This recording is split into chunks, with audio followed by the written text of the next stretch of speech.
ఆ రోజు తెలుగు వారి ఆత్మగౌరవాన్ని ఢిల్లీలో తాకట్టు పెట్టినప్పుడు నేనుండాను, తెలుగువాడి సైతం నేనుండానని చెప్పి నడుము బిగించి రాజకీయ రంగప్రవేశం చేసినటువంటి మహానుభావుడు. బడుగు బలహీన వర్గాల వారికి కూడు గుడ్డ నీడ నినాదంతో ముఖ్యమంత్రి అయ్యి బడుగు బలహీన వర్గాల వారందరికీ కూడా ఆశాజ్యోతిగా ఎన్నో సంక్షేమ పథకాలన్నీ కూడా అందించిన మహనీయుడు ఈరోజు మరణించిన రోజు ఆయనకి ఘన నివాళులు అర్పిస్తూ ఆయన ఆత్మ శాంతించాలని, ఆ నందమూరి కుటుంబానికి ఆ వెంకటేశ్వర స్వామి ఆశీస్సులు నిండుగా ఉండాలని కోరుకుంటున్నాం. ముఖ్యంగా తిరుపతి వాసులైతే నీరో రామచంద్ర అని అలమటించినప్పుడు తెలుగొంగ ప్రాజెక్ట్ తీసుకొచ్చిన మహనీయుడు నందమూరి తారక రామారావు గారు అనేది తెలుగువాడి తెలుగుదేశం తరపున నందమూరి అభిమానిగా ఆయనకి ఘన నివాళులు అర్పిస్తూ జోహార్ అన్న ఎన్టీఆర్, జోహార్ అన్న ఎన్టీఆర్, జోహార్ అన్న ఎన్టీఆర్.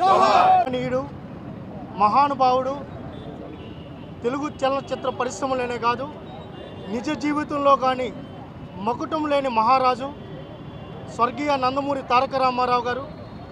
ఆయన మరణించిన రోజుగా ఈరోజు తెలుగు జాతి భావించడం లేదు. ప్రతి తెలుగువారి గుండెల్లో నందమూరి తారక రామారావు గారు కొలువై ఉన్నారు. ఈరోజు బడుగు బలహీన వర్గాలకు ఈరోజు గౌరవప్రదంగా ముందుకెళ్తున్నారన్న. ఈరోజు 33% మహిళా రిజర్వేషన్ మాట్లాడుకుంటున్నాం.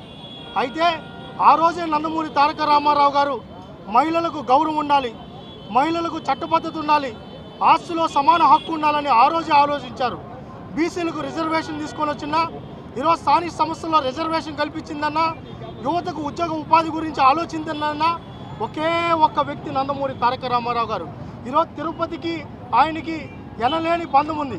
తిరుపతిని ఎప్పుడు ఆయన ఒక మాట అనేవాళ్ళు, నా దత్త పుత్రిక అనేవాళ్ళు. ఈరోజు రాజకీయాలనే కాదు, అన్ని విధాల మొదట వెంకటేశ్వర స్వామిని దర్శించుకొని, అది సినిమా అయినా రాజకీయమైనా ఇక్కడే ఆయన ప్రారంభించారు. ఈ తిరుపతి తెలుగుదేశం పార్టీ సుగుణమ్మ గారు కావచ్చు, నరసింహ యాదవన్న గారు కావచ్చు, సీతావర్మన్న గారు కావచ్చు, తెలుగుదేశం పార్టీ మొత్తం ఆయనకి ఘన నివాళులు అర్పిస్తోంది. ఈరోజు తెలుగు జాతి ఉన్నంత వరకు నందమూరి తారక రామారావు గారి పేరు ఎప్పుడూ ఉంటుంది. ఆయన తెలుగు జాతి నందమూరి తారక రామారావు గారు విడదీయలేని బంధం ఈరోజు 10 సంవత్సరాలు, 20 సంవత్సరాలు, 30 సంవత్సరాలు కాదు, కొన్ని వేల సంవత్సరాలైనా నందమూరి తారక రామారావు గారు లేదు అనే మాట ఈ రాష్ట్రంలో వినపడదు, తెలుగు జాతిలో వినపడదు.